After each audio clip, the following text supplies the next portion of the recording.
नमस्कार दोस्तों, स्वागत है आपका उमंग अकेडमी ए टू जेड में। जी दोस्तों, बात करेंगे इस वीडियो में बाल विकास की। फिर से स्टार्ट कर रहा हूँ मैं। आपकी क्लासें जो है बहुत अधूरी थी। 30 क्लास हो चुकी थी, इसके बाद में 31 नंबर की जो क्लास है अब देखेंगे इसमें भाषा और विचार। एमपीटेट के सिलेबस के अकॉर्डिंग की बात करूँ तो उसमें मैंने 23 क्लास करवा दी थी। उसके बाद में ये था, उसके बीच में भी काफ़ी कुछ अच्छी अच्छी क्लासें थी जो कि बहुत इंपॉर्टेंट क्वेश्चन भी थे, थ्योरी भी थे और जो भी सिद्धांत थे। अब देखते हैं इस क्लास में भाषा और विचार, इस पर किस किस प्रकार से सवाल पूछे जाते हैं, किस प्रकार से क्वेश्चन पूछे जाते हैं, क्या क्या पूछा जा सकता है, किस प्रकार से थ्योरी होगी और किस प्रकार से क्वेश्चन पूछे गए हैं अभी तक, वो सब आपको इस वीडियो के माध्यम से मिलने वाला है। तो आप सभी से रिक्वेस्ट है वीडियो में अंत तक बने रहिए। वीडियो कैसा लगता है, वीडियो में किस प्रकार से आप सवाल करते हैं वो भी देखिए, कितने क्वेश्चन आपके सही होते हैं। ठीक है, तो आप सभी से रिक्वेस्ट वीडियो में अंत तक बने रहिए। यहाँ पर बात करेंगे भाषा और विचार की। सबसे पहले देखेंगे भाषा, भाषा की परिभाषा, भाषा के विकास के संबंध में। इसके बाद देखेंगे विचार। यदि मैं इसको ये जो शॉर्ट नोट बनाया हूँ, बहुत ही शॉर्ट नोट बनाया हूँ, बहुत अधिक इसमें ज़्यादा नहीं किया हूँ, थोड़ा सा जल्दी जल्दी बनाया, इसलिए राइटिंग आपको समझ में ना आए तो वहाँ पर मैं आपको बोलते जाऊँगा। यदि कहीं पर डाउट हो तो कमेंट बॉक्स से कमेंट कर सकते हैं। ठीक है, तो स्वीट के अनुसार एक परिभाषा पूछी जाती है। क्या परिभाषा पूछी जाती है? भाषा ध्वनियों द्वारा मानव के भावों की अभिव्यक्ति है। ध्वनियों द्वारा मानव के भावों की अभिव्यक्ति है, यानी कि अपने भाव अभिव्यक्त करने का एक माध्यम है क्या? भाषा। ये परिभाषा किसने दी है? तो स्वीट ने दी है। इनका नाम आप जरूर याद रखिए। इसके बाद में एक और परिभाषा पूछी जाती है हरलॉक के अनुसार। भाषा में संप्रेषण के वे सभी साधन आते हैं जिसमें विचारों और भावों को प्रतीकात्मक बना दिया जाता है, जिससे कि अपने विचार और भावों को दूसरों से अर्थपूर्ण ढंग से कहा जा सके। लिखना, पढ़ना, बोलना, सुखात्मक अभिव्यक्ति, हाव भाव, संकेतों का प्रयोग तथा कलात्मक अभिव्यक्ति आदि भाषा में ही सम्मिलित है। यानी कि किसी भी प्रकार से, चाहे आप लिख करके, पढ़ करके, बोल करके अभिव्यक्ति करते हैं, हाव भाव देते हैं, संकेत करते हैं, कोई कलात्मक अभिव्यक्ति जैसे कि चित्रकारी कर देते हैं, कोई इमोजी बना देते हैं, तो ये सब क्या है? भाषा के माध्यम है। इसके जरिए आप अपनी बात दूसरे तक पहुंचा सकते हैं, अभिव्यक्त कर सकते हैं। तो ये तो ही भाषा की परिभाषा। किसी भी प्रकार से आप किसी दूसरे तक अपनी बात पहुंचाने के लिए जिस भी माध्यम का प्रयोग करते हैं वो क्या होती है? भाषा होती है। अब भाषा विकास का महत्व क्यों है? भाषा विकास का महत्व क्यों है? तो पहला जो महत्व है वो सामाजिक संबंधों में भाषा का महत्व। सामाजिक संबंधों से मतलब है कि जब भी अपन समाज में रहते हैं तो लोग अपने बारे में क्या धारणा बनाते हैं, कैसे वहाँ पर एक दूसरे से बात करते हैं, आप वहाँ पर अपन रहते सामाजिक मूल्यों, नियमों, आदर्शों आदि को सीखने में, समाज में समायोजन करने में। जैसा समाज में यदि आप रहते हैं तो वहाँ पर आप समायोजन कैसे करेंगे? जब वहाँ की कोई बात सुनेंगे तो अपनी बात कहेंगे, जब आप भाषा नहीं समझेंगे तो अपनी बात कहेंगे कैसे, दूसरे की बात समझेंगे कैसे? तो सामाजिक संबंधों में, समाज में समायोजन करने के लिए, आत्म मूल्यांकन में, आप किस समाज में रह रहे हैं, आपके साथ दोस्त हैं कौन से, घर पड़ोस के पड़ोसी हैं, घर वाले हैं, जो भी व्यक्ति आपके साथ में हैं वो आपके बारे में क्या राय जानते हैं, क्या आपके बारे में बातचीत करते हैं, उसका आपने आप में मूल्यांकन कर सकते हैं। शैक्षणिक उपलब्धि में महत्व, आप कितने शैक्षणिक हैं, आप दूसरे की बात समझ कितना पा रहे हैं, कितना आप दूसरे की उपलब्धि के बारे में समझ पा रहे हैं, कितना आपकी क्या उपलब्धि है, जो आपके दूसरे जो शिक्षक होते हैं, परिवार वाले होते हैं, वो आपकी शैक्षणिक उपलब्धियों का भी महत्व होता है। क्यों? क्योंकि यदि आपकी भाषा अच्छी है तो आप शैक्षणिक उपलब्धि भी बहुत अच्छे तरीके से कर पाएंगे। नेतृत्व के विकास में सहायक, यदि किसी व्यक्ति की भाषा जो है, वाणी जो है, विचार अच्छे हैं तो वो किसी भी टीम का, किसी भी संगठन का, किसी भी यूनियन का, किसी भी संस्था का बहुत अच्छे तरीके से कर सकता है। तो नेतृत्व के विकास में भी भाषा का बहुत ही इंपॉर्टेंट होता है। ये स्टार मार्क करें तो बहुत ही ज़्यादा ये पूछा जाता है। क्या है? नेतृत्व के विकास में सहायक होता है। व्यक्तिगत विकास में सहायक, यदि किसी की पर्सनालिटी देखनी है, यदि उसकी भाषा अच्छी है तो ही उसका व्यक्तित्व क्या है? अच्छा होता है। आप देखते हैं, कहीं भी देखेंगे तो कई बार ऐसा होता है कि उसकी वाणी अच्छी नहीं है, उसके विचार अच्छे नहीं है, उसकी भाषा अच्छी नहीं है, इसलिए बोलते वो अच्छा आदमी नहीं है। ठीक है, तो व्यक्तित्व विकास में जो व्यक्ति का विकास होता है ना, व्यक्तित्व पर्सनालिटी जो होती है, उसके विकास में ही भाषा का बहुत अधिक रोल होता है। इसके बाद में होता है सामाजिक मूल्यांकन में महत्व। सामाजिक मूल्यांकन में महत्व कैसे होता है कि जिस प्रकार सामाजिक परिस्थितियों में बालक दूसरों की वाणी सुनकर अपना या मूल्यांकन करता है, ठीक उसी प्रकार सामाजिक परिस्थितियों में एक बालक क्या बोलता है, क्या उसकी वाणी संबंधित अभिव्यक्ति है, इस आधार पर उस बालक का मूल्यांकन समाज के अन्य व्यक्ति करते हैं। कि कैसे वो बोलता है, कैसे बातचीत करता है, कैसे दूसरों की बात सुनता है, किस प्रकार के वो कार्य करता है समाज में। तो ये सामाजिक मूल्यांकन में भी भाषा का क्या होता है, महत्व होता है। अब है बालकों में भाषा का विकास। बालकों में भाषा का जो विकास होता है वो किस प्रकार से होता है। तो भाषा के भाग जो होते हैं कुल मिलाकर के यहाँ पर 4 दिए हुए हैं। किस प्रकार से इसका उपयोग होता है, किस प्रकार से इसमें क्वेश्चन पूछा जाता है। तो पहला ये दिया हुआ है स्वनिम। स्वनिम जो होता है सबसे ध्वनि की सबसे छोटी इकाई होती है। ये क्वेश्चन पूछा जाता है आपके टेट के एग्जाम में, सीटेट में आपको क्वेश्चन पूछा जाता है कि ध्वनि की सबसे छोटी इकाई क्या होती है। तो वो होती है क्या, स्वनिम होती है, सबसे छोटी इकाई होती है। ठीक है, लेकिन इसमें एक चीज़ और होता है जिसका स्वयं में कोई अर्थ नहीं होता है। यहाँ पर क्या है, स्वयं में इसका कोई अर्थ नहीं होता है। यदि आपसे पूछा जाए कि जो भाषा है सबसे छोटी इकाई कौन सी होती, तो स्वनिम होती। लेकिन आपसे पूछा जाए कि अर्थ होता है उसका, तो नहीं होता है स्वयं का। लेकिन स्वनिम को किसी शब्द के साथ लगा देते हैं तो उसका अर्थ परिवर्तित हो जाता है, मतलब में उस शब्द का अर्थ जो होता है परिवर्तन हो जाता है। ठीक है, तो इस प्रकार से आप समझ सकते हैं कि स्वनिम जो है सबसे छोटी इकाई है भाषा की। बहुत ज़्यादा क्वेश्चन पूछा जाता है कि भाषा की सबसे छोटी इकाई क्या है, तो स्वनिम है, लेकिन इसका क्या है, कोई अर्थ नहीं होता। जैसे कि आ ई ता वो इत्यादि जो शब्द सिंगल शब्द होते हैं आप सीधे सीधे अल्फ़ाबेट का वर्ण कह सकते हैं। ठीक है, इसके बाद होता है रूपम। रूपम जो होता है, रूपम जो है शब्द का छोटा रूप होता है, शब्द का छोटा रूप होता है। रूपम नहीं, रूपम शब्द, मान लो कोई शब्द है उसका छोटे से छोटा रूप जो होता है वो क्या होता है, रूपम होता है। इसका स्वयं में अर्थ होता है। ये बहुत ज़्यादा पूछा जाता है क्वेश्चन कि सबसे छोटी इकाई जिसका अर्थ होता है तो वो क्या होता है, रूपम होता है। हिंदी भाषा में आप देखेंगे बहुत सारे क्वेश्चन मिलेंगे आपको हिंदी भाषा में, और साथ ही साथ बाल विकास में भी मिलते।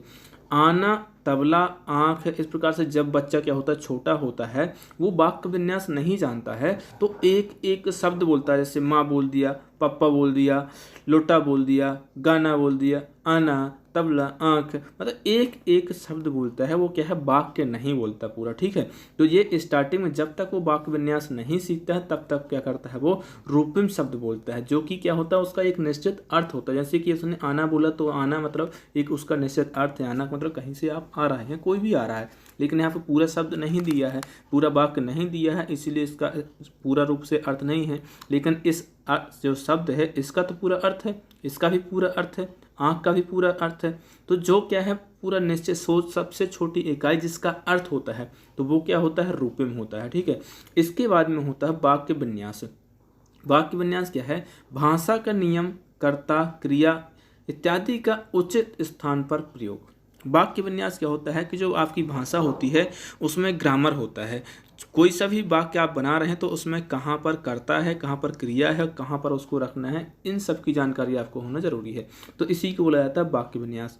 उचित स्थान पर रखना, खाना रमेश खा रहा है, ऐसा वाक्य बोलेंगे तो अजीब लगेगा, क्योंकि ये क्या है, वाक्य विन्यास की दृष्टि से सही नहीं है। इसमें क्वेश्चन यही पूछा जाएगा, कोई आपको वाक्य दे दिया जाएगा, जैसे कि ये वाक्य दे दिया, उसमें पूछना है आपको सही देखना है, इसका सही विन्यास क्या है। ठीक है, खाना रमेश खा रहा है, ये वाक्य किस दृष्टि से गलत है, किस दृष्टि से सही है। तो ये क्या है, वाक्य विन्यास की दृष्टि से शब्द क्या है, गलत है।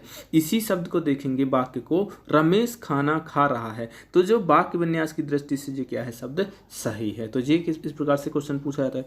अर्थ विन्यास, अर्थ विन्यास क्या है, सभी शब्द अर्थपूर्ण ढंग से हों। सभी शब्द क्या है, अर्थपूर्ण ढंग से है। रमेश काफी पीता है, ये क्या है, अर्थपूर्ण, अर्थ की दृष्टि से सही है शब्द आपका। ठीक है, वाक्य सही है। लेकिन रमेश काफी खाता है, रमेश कॉफी खाता है, काफी क्या है, पी जाती है, खाई नहीं जाती है। जैसे बालक से बोलते बच्चा दूध पीता है, तो बच्चा दूध पीता है क्योंकि दूध पिया जाता है। बच्चा दूध खाता है, दूध खाया नहीं जाता, दूध क्या है, पिया जाता है। तो यदि ऐसा वाक्य आपको मिल जाए कोई कि जिसमें उल्टी सीधी क्रिया लिखी हो, जैसे कि बोला है कि बच्चा दूध खाता है, ठीक है, तो वो क्या हो जाएगा, अर्थ विन्यास की दृष्टि से वो क्या हो जाएगा, गलत हो जाएगा। आपको क्वेश्चन करवाऊंगा मैं, किस प्रकार से इसमें क्वेश्चन पूछा जाएगा वो भी आपको बताऊंगा। अब बात करें भाषा विकास के सिद्धांत की। भाषा विकास का जो सिद्धांत है वो किस किस पर डिपेंड करता है। तो पहला है, सबसे पहले स्वर यंत्र की परिपक्वता। भाषा जो है तभी बालक सीखेगा, अच्छी भाषा तभी बोलेगा जब उसका क्या है, स्वर यंत्र जो है वो परिपक्व हो जाएंगे। यदि किसी बालक का स्वर यंत्र पूर्ण रूप से परिपक्व नहीं है तो वो क्या है, भाषा अशुद्ध बोलेगा। आपसे क्वेश्चन पूछा जाए कि निम्न में से कौन सा भाषा विकार के संबंध में उत्तरदायी है, क्या चीज़ जो है भाषा विकार के लिए कारण बन सकता है। तो स्वर यंत्र की परिपक्वता, यदि स्वर यंत्र परिपक्व नहीं है तो भाषा क्या है, सही नहीं बोलेगा बालक। ठीक है। अनुबंधन, कंडीशनिंग, स्किनर ने कहा है बालक द्वारा भाषा का अर्जित करना ध्वनि और ध्वनि संयोजन के चयनात्मक पुनर्बलन, ऐसा थ्योरी भी बोला जाता है, सेलेक्टिव रेनफोर्समेंट पर निर्भर करता है। यानी जो भी अनुबंधन बन जाता है, कई बार बालक क्या होता है पहले नंबर बात को सुनते रहते हैं, तुरंत जवाब नहीं देते क्योंकि उन्होंने अभी भाषा सीखी नहीं है, तो वो एक निश्चित समय के बाद में उसका क्या है, जवाब देने लगते हैं। बार बार वो चीज़ सुनेंगे तो एक बार वो भी क्या है, बोलने लगेंगे, उसका जवाब देने लगेंगे, तो वो क्या हो जाता है, अनुबंध बन जाता है। इसी को कहा जाता है बालक स्वतः अनायास या अनुकरण के आधार पर बोलते हैं। कैसा, या तो वो स्वतः बोलने लगते हैं या फिर अनायास ही कुछ ना कुछ बड़बड़ाने लगते हैं या फिर अनुकरण के आधार पर बोलते हैं। यानी कि जब चार लोग बैठे होंगे तो चार लोग कुछ बात कर रहे होंगे तो उन्हीं की बातों का अनुकरण करेगा, नकल करेगा और उसके आधार पर बोलने लगते हैं। तो ये जो है इंपॉर्टेंट लाइन जो है स्टार मार्क कर ले इसको, बालक स्वतः या तो स्वयं या फिर अनायास, ऐसे ही कुछ मन नहीं है, मतलब छोटे जो बच्चे होते हैं ऐसे बड़बड़ाने लगते हैं, ठीक है, या फिर अनुकरण के आधार पर बोलते हैं। इसके बाद में आता है कोमस्की का सिद्धांत। कोमस्की का सिद्धांत को आप चौमस्की का सिद्धांत भी कहते हैं क्योंकि इनकी जो स्पेलिंग होती है CH से होती है, कई बार कोमस्की लिख देते हैं, कई बार चौमस्की होता है, जनरली चौमस्की ही पढ़ा जाता है, लेकिन यहाँ पर आप कोमस्की लिख लें या फिर चौमस्की लिख लें, ठीक है, CHO से। चौमस्की का सिद्धांत जो होता है CHOM चौमस्की का सिद्धांत, ठीक है। अनुकरण व पुनर्बल दोनों ही बालक द्वारा शब्दों को सीखने की प्रक्रिया को भली भांति स्पष्ट नहीं करते। चौमस्की का मानना है कि जो भाषा है उसके लिए अनुकरण और पुनर्बलन दोनों ही बालक की जो शब्दों की सीखने की प्रक्रिया है उसको भली भांति से स्पष्ट नहीं करते। जी आपसे पूछा जाएगा क्वेश्चन कि किसके अनुसार कहा गया है कि अनुकरण और पुनर्बलन भाषा सीखने के लिए पूर्ण रूप से परिपक्व नहीं है या फिर भली पूरा नहीं कर सकता भाषा सीखने के लिए अनुकरण और पुनर्बलन, तो वो कहा है चौमस्की ने। इनके अनुसार क्या है कि जो भाषा सीखने के लिए जो जरूरी होता है लिंग्विस्टिक इनपुट जो होता है, मतलब जो भी आपका डाटा होता है, कोई सी भी आवाज़ हो, कुछ भी बोला जाए, उसको एलईडी का फुल फॉर्म पूछा जाता है। एलईडी का फुल फॉर्म क्या होता है वो भी मैं आपको बता दूंगा। एलईडी का फुल फॉर्म क्या होता है वो आपको नीचे मिलेगा अभी, लैंग्वेज एक्विजिशन डिवाइस। जब इसमें जो डाटा जाएगा तो उसकी प्रोसेसिंग होगी, उसके बाद में the ability to understand and produce sentence, उसके आधार पर एक वाक्य निकलेगा, सेंटेंस निकलेगा, शब्द निकलेगा। मतलब जब आपको किसी प्रकार से डाटा मिलेगा सुनने के लिए, किसी बालक को सुनने के लिए मिलेगा, तो उसके माइंड में जो एक डिवाइस होती है जिसको बोला जाता है एलएडी जो है भाषा से संबंधित एक डिवाइस होती है। कहने के रूप में, ये परिभाषा के रूप में, इस सिद्धांत के आधार पर माइंड में, आप जानते हैं कि माइंड में कोई इलेक्ट्रॉनिक डिवाइस नहीं होती है, लेकिन क्वेश्चन पूछा जाएगा कि भाषा समझने के लिए कौन सी डिवाइस होती है, तो एलएडी लैंग्वेज एक्विजिशन डिवाइस होती है, ठीक है। उसके माध्यम से उसको डाटा मिलता है, उसके बाद प्रोसेस होता है, उसके आधार पर वो अंडरस्टैंड करता है, उसके बाद प्रोड्यूस करता है कोई शब्द या फिर वाक्य विन्यास, ठीक है। उपयुक्त मॉडल के अनुसार बालक जो कुछ सुनता है उसे एलईडी के द्वारा समझता है तथा उसे पुनरुत्पादित कर सकता है तथा नए शब्द भी बोल सकता है, जो कि मैंने पहले बताया, ठीक है। नेक्स्ट जो है सामाजिक अधिगम सिद्धांत। सामाजिक अधिगम सिद्धांत किसने दिया है, ये बहुत ज़्यादा पूछा जाता है। तो सामाजिक अधिगम सिद्धांत दिया क्या है, बंडूरा ने। बालक जिस वातावरण में रहते हैं उसमें रहने वाले अन्य व्यक्ति जो भाषा और शब्द बोलते हैं वह बच्चा सुनता रहता है और उसी के आधार पर वह बोलता है। यदि आप देखेंगे तो जो विदेश में रहते, जो मतलब जिनका अदर कंट्री जहाँ पर इंग्लिश जो है मदर टंग है, तो वहाँ के बालक जो होते हैं जन्म से ही इंग्लिश बोलते हैं और अच्छी इंग्लिश बोलते हैं। क्यों? क्योंकि वहाँ पर जो व्यक्ति रहते हैं वो इंग्लिश ही बोलते हैं। इंडिया की बात करूँ तो इंडिया में ज़्यादातर अलग अलग क्षेत्र वाइज क्षेत्र अलग अलग भाषा चलती है, लेकिन हिंदी जो है मुख्य भाषा है। तो हिंदी जो भाषा है बालक अपने आप बोलने लगते हैं, उनको सिखाने की जरूरत नहीं पड़ती है शुरुआती समय में, ठीक है। तो क्या होता है, वातावरण। तो सामाजिक अधिगम का सिद्धांत किसने दिया है, बंडूरा ने दिया है। ये इसका इम्पोर्टेंट फैक्ट है। इसके बाद आता है भाषा विकास की अवस्थाएं। भाषा विकास की अवस्थाएं कौन कौन सी हैं, ये भी पूछा जाता है क्वेश्चन के निम्न में से भाषा विकास की अवस्थाओं में कौन सा है या फिर कौन सा नहीं है। भाषा विकास की अवस्था में ये खालिस्तान के रूप में दे देगा या फिर एक ऑप्शन, 4 ऑप्शन दे देंगे, 3 एक से ऑप्शन रहेंगे, एक अलग ऑप्शन दे देगा, तो उसमें से आपको पहचानना होगा। ठीक है, देखिए बहुत ही शॉर्ट नोट बना लो, जितने समय में ये क्लास बना लो इससे 4 गुना समय में ये टॉपिक कंप्लीट नहीं करवाते हैं। कई इंस्टीट्यूट वाले मैं भी देखता हूँ, जब मैं करता था तैयारी तो मैंने भी बहुत सारे चैनल पर देखा है, जितने कम से कम एक टॉपिक कराने के लिए 2 से 3 दिन लगा देते हैं, वो भी 1.5 घंटे की क्लास है। ठीक है, और इतने कम समय में आपका जो हो रहा है पूरा का पूरा चैप्टर कंप्लीट हो रहा है, साथ ही साथ प्रैक्टिस सेट भी होने वाला है। तो आप सभी से रिक्वेस्ट है वीडियो को शेयर कीजिए और अपनी जो प्रिपरेशन है उसको तैयार कीजिए, क्योंकि कंपटीशन बहुत अधिक है। नौकरी का आप देख रहे हैं कि कितनी बेरोजगारी हो रही है, तो आपकी यदि तैयारी रहेगी तो आपको ही लगे। बस आपको एक चीज़ याद रखना है कि आपको सिर्फ एक पोस्ट चाहिए, आपको बहुत सारी पोस्ट नहीं चाहिए, आपको सिर्फ एक पोस्ट चाहिए, और एक पोस्ट के लिए आपको तैयारी तो करनी ही पड़ेगी। यदि वो आपको एक पोस्ट हासिल करनी है तो तैयारी करनी पड़ेगी। बहुत सारे कैंडिडेट हैं जिनका वर्ग 1 में सिलेक्शन हो चुका है, बहुत सारे कैंडिडेट हैं जिनका वर्ग 1 में सिलेक्शन हो चुका है, जिनसे मैं मिल चुका हूँ, उन्होंने सिर्फ यही कहा है कि बस जो भी कैंडिडेट हैं आपके, उनको बस एक ही बात बोलिए कि उनको सिर्फ एक ही पोस्ट चाहिए है। कितनी चाहिए? सिर्फ एक ही पोस्ट चाहिए है। उसके लिए तो उनको मेहनत करनी ही पड़ेगी ताकि उनकी पोस्ट कोई और न छीने। ठीक है, भाषा विकास की अवस्थाएं कौन कौन सी? सबसे पहले बोलने की तैयारी। बोलने की तैयारी में सबसे पहले होता है क्रंदन। क्रंदन क्या होता है? क्रंदन मतलब क्राइंग, मतलब रोना। ठीक है, बालक कब से रोता है ये तो आपको पता हो, जैसे ही जन्म होता है रोना शुरू कर देता है। ठीक है, कहें कहें कहें कहें की आवाज़ करता है। ठीक है, तो क्या है, बालक जो होता है जन्म से ही रोता है, जन्म से ही क्रंदन प्रारंभ हो जाता है। रोने से उसकी आवश्यकता की पूर्ति होती है। जब भी बालक रोता है इसका मतलब या तो उसको कुछ तकलीफ है या फिर उसको भूख लगी है, जो भी उसकी आवश्यकता होगी वो पूरी हो जाएगी। दूसरा बात है मांसपेशियों का अभ्यास व वृद्धि और मांसपेशियों का समन्वय बढ़ता है, कोऑर्डिनेशन होता है। क्या मतलब इसका? मांसपेशियों का अभ्यास यानी कि एक्सरसाइज हो जाती है उसकी, और इसी की वजह से उनकी मांसपेशियों में वृद्धि होती है। मांसपेशियों को जो समन्वय होता है, जैसे कि आप पेन पकड़ते तो शुरुआत से ही तो पेन नहीं पकड़ सकते ना हाथ में, उसके लिए आपको बहुत सारी प्रैक्टिस करनी पड़ेगी, अभ्यास करना पड़ेगा। तो क्या होता है, रोने से बालक के क्या होता है, जो वोकल कार्ड होता है, गले की जो मसल्स होती हैं उन सब का विकास होता है, धीरे धीरे बोलना शुरू करता है, एक एक करके सभी उसका विकास होता है। हाथ पैरों की मसल्स का विकास होता है, तो क्या होता है, मांसपेशियों का विकास होता है। इसके साथ साथ कोऑर्डिनेशन मतलब में जो उसमें संतुलन बनाना होता है वो बना लेता है। नींद अच्छी आती, जब बालक अच्छा बहुत देर तक रो लेता है तो थक जाता है, इसके बाद उसको नींद आ जाती है अच्छे से। ठीक है, तनाव दूर होता है।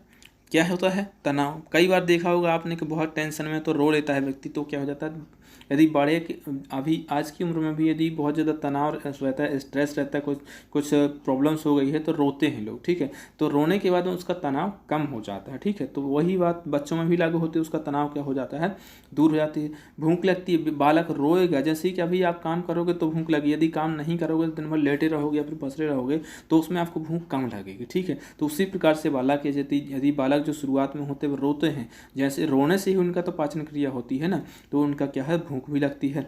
आवश्यकता से अधिक रोना बालक के लिए शारीरिक और मानसिक दोनों रूप से हानिकारक है। ऐसा नहीं कि बिल्कुल बस 24 घंटे रोई जा रहा है, तो इसका मतलब उसको बहुत तकलीफ है, कुछ ना कुछ हानि है उसके शरीर में, कुछ ना कुछ प्रॉब्लम है। ठीक है, तो आवश्यकता से अधिक ना रोए बालक तो ज़्यादा अच्छा है। ठीक है, नेक्स्ट जो है इसमें स्टेज है वो है बबलाना। बबलाना क्या मतलब? छींकते समय, जम्हाई लेते समय, खांसते समय बालक कुछ जटिल ध्वनियाँ बोलता है। ये ध्वनियाँ जो हैं क्वींग कहलाती हैं। क्या होती हैं? क्वींग कहलाती हैं। यह 2 माह से 13 माह तक की आयु में होता है। देखो, क्रंदिंग जो होता है, क्रंदन जो होता है, वो क्राइंग जो होता है कब से होता है? जन्म से ही शुरू हो जाता है। अब जो बबलाना है, ये क्वेश्चन पूछा जाएगा कि बबलाना क्या होता है। ठीक है, तो छोटे छोटे शब्द बोलते हैं वो। ठीक है, ध्वनियाँ निकालते हैं, शब्द नहीं बोलते, ध्वनियाँ निकालते हैं। ठीक है, तो वो क्या होता है? क्वींग होता है, उसको क्या बोलते हैं? क्वींग बोलते हैं। जी कब से शुरू होता है, कब तक रहता है? तो 2 माह से 13 माह तक रहता है। 13 माह लगभग 1 साल के बाद में बालक बोलना शुरू कर देता है। कितने शब्द होता है, शब्द भंडारण कितनी क्षमता होती है, ये भी आपको बताना। इसके बाद में तीसरा इंपॉर्टेंट चीज़ होता है हाव भाव। मुस्कुराकर, हाथ फैलाकर, अंगुली दिखाकर, मूक भाषा में करता है। कई बार जैसे आपने देखा होगा कि बच्चों से आप हंस के बात करते तो वो भी मुस्कुराता है, हाथ करते हैं उसको गोद में लेने के लिए वो हाथ बढ़ाता है, अंगुली दिखाता है, अंगुली आप घुमाते तो वो भी अंगुली पकड़ने की कोशिश करता है, और हाथ सिर हिलाता है। तो ये सब क्या होता है, उसके भाषा जो होती है वो भाषा, जब अभी तो उसने शब्द सीखे नहीं तो अभी उसकी यही भाषा होती है। ठीक है, तो इन संकेतों के माध्यम से वो क्या करता है, अपनी जो भी बातचीत होती है वो करता है। वास्तविक भाषा की अभिव्यक्ति जो है किस पर आधारित है? आकलन पर। उच्चारण, उच्चारण जो होता है मैंने पहले ही बताया, 1 वर्ष में बालक जो है उच्चारण करने लगता है। शब्द भंडारण कितना होगा, कितना किस उम्र में किस माह में कितना शब्द भंडारण होगा वो आपको आगे बताता हूँ। बात करूँ बालक का शब्द भंडारण, कोई सा ही बालक हो उसका शब्द भंडारण दो तरीके से होता है। एक तो विशिष्ट शब्दावली का रूप और दूसरा साधारण शब्दावली का रूप। साधारण शब्द भंडार, साधारण शब्द भंडार में आप भाषा या फिर वाणी के रूप में जानते हैं। और जो विशिष्ट होता है, विशिष्ट शब्दावली का रूप जो होता है, जैसे कि शिष्टाचार से संबंधित शब्द भंडार, मतलब में कुछ शिष्टाचार से संबंधित शब्द होते हैं। गुप्त शब्द भंडार भी होता है। अशिष्ट शब्द भंडार भी होता है। अशिष्ट मतलब कुछ गलत बातें जो होती है जो कि नहीं बोला चाहिए। धन से संबंधित शब्द भंडार होता है। रंगों से संबंधित शब्द भंडार, संख्याओं से संबंधित शब्द भंडार, समय से संबंधित शब्द भंडार, वाक्य निर्माण से संबंधित शब्द भंडार और शुद्ध उच्चारण से संबंधित शब्द भंडार। यहाँ पर देखेंगे साधारण शब्द भंडार में भाषा या फिर वाणी, भाषा और वाणी जो होता है शब्द अर्थ से संबंधित होता है। शब्द अर्थ से संबंधित दोष, वाक्य निर्माण से संबंधित दोष, उच्चारण में दोष। दो तीन प्रकार से दोष, या तो अर्थ में दोष होगा, वाक्य निर्माण में दोष होगा, या फिर उच्चारण। पहली बात क्या, अर्थ में दोष, जैसे कि अभी पहले मैंने बताया था कि आपने बोला कि बालक दूध खाता है, तो ये क्या हो जाएगा, अर्थ से संबंधित दोष हो जाएगा। वाक्य निर्माण में यानी पहले बालक पीता है दूध, बालक पीता है दूध, तो ये गलत है ना, वाक्य निर्माण में दोष हो जाएगा। उच्चारण में दूध को बूध, कुछ भी मतलब में गलत उच्चारण करेगा तो उच्चारण में दोष। तो ये तो शब्द भंडारण हो जाए कि इतने प्रकार से इसका भंडारण होगा। अब थॉमसन एवं लिप्स्टिट के अनुसार, दो वैज्ञानिक हैं, मनोवैज्ञानिक है, जिनके अनुसार ये शब्द भंडारण दिया गया है। यहाँ पर लेफ्ट हैंड साइड में आयु दिया हुआ है कि कितनी आयु है, और यहाँ पर शब्द भंडारण क्षमता। सबसे ज़्यादा जो क्वेश्चन पूछा जाता है वो पूछा जाता है 2.5 वर्ष और 3 वर्ष में। 2.5 वर्ष में कितनी शब्द भंडारण क्षमता होती है, तो 450 होती है। 3 वर्ष में होती है 1000। सबसे पहले आपको देखना है 18 माह के बालक का शब्द भंडार कितना होता है, तो 10 शब्द होता है। 18 माह का जो बालक होता है उसका शब्द भंडार जो होता है कितना होता है, 10 होता है। 2 वर्ष का जो बालक होता है उसका शब्द भंडार कितना होता है, 272। 2 से आपको याद रखना कि 2 तो रहेगा ही, शुरुआत में 2 कर दो, लास्ट में 2 कर दो, वो हो जाएगा कितना आपका 272। ठीक है। इसके बाद में 2.5 वर्ष, 2.5 वर्ष में आपको जैसे कि 4.4 यदि आप ऐसा लिखोगे, शून्य लगा दोगे तो 4.5 हो जाएगा। 4.5 तो थोड़ा सा ऐसा लगा कि आधा भी इसमें जुड़ा हुआ है, तो 2 के बाद में क्या हो जाएगा, 2.5 हो जाएगा। ठीक है, तो 2.5 वर्ष में कितना हो जाएगा, 2.5 वर्ष में हो जाएगा आपका 450 शब्द। 3 वर्ष में आपका 1000 शब्द है। 3.5 वर्ष में आपका 1250 शब्द है। यानी कि जब भी आपको थोड़ा सा लगे कि मतलब आधा उसमें जुड़ा हुआ है तो 50 उसमें होगा ही होगा। देख लीजिए 450, 1250। ठीक है, तो इस प्रकार से शुरुआत के 2 आपको मिल जाएंगे, 2.5 वर्ष का और 3.5 वर्ष का। 3 वर्ष का आपको याद रखना है कि 1000 शब्द होता है, ये बहुत ज़्यादा क्वेश्चन पूछा गया है। इसके बाद में आता है 4 वर्ष। 4 वर्ष में जो 4 चौके 16, इसका वर्ग कर दीजिए और 2 शून्य लगा दीजिए, 4 चौके 16। ठीक है, तो कितना 1600 शब्द हो जाता है। 4.5 वर्ष में हो जाता है 1900 शब्द, और 5 वर्ष में जो है इसका पूछा जाता है तो है 2100 शब्द। 5 वर्ष का, 3 वर्ष का बहुत ज़्यादा पूछा जाता है। ठीक है, तो 5 वर्ष में कितनी हो जाती है शब्द भंडार क्षमता, वो हो जाती है 21000। इसके बाद में आपसे पूछा जाए 6वीं कक्षा में पढ़ने वाले बालक की शब्द भंडार क्षमता कितनी होगी, तो वो कितनी होती है, 50,000 शब्द होती है। आपसे पूछा जाए माध्यमिक शाला, तो माध्यमिक शाला में आप कर सकते हैं कितना, 50,000 से यदि ऑप्शन है तो 60,000, 70,000। ठीक है, इसके बाद में हाई स्कूल यदि पूछा जाता तो हाई स्कूल में जो बालक होता है उसकी शब्द भंडारण क्षमता जो होती है वो होती है 80,000। ठीक है, एक और सबसे ज़्यादा इंपॉर्टेंट फैक्ट पूछा जाता है, ये एथेंटिकली सही भी है कि ऐसा बालकों की तुलना में बालिकाओं का शब्द भंडारण अधिक होता है। बालकों की तुलना में बालिकाओं का जो शब्द भंडारण क्षमता होता है वो अधिक होता है। किसी भी फील्ड में आप देख लेंगे उनका क्या है, शब्द भंडारण अधिक होता है।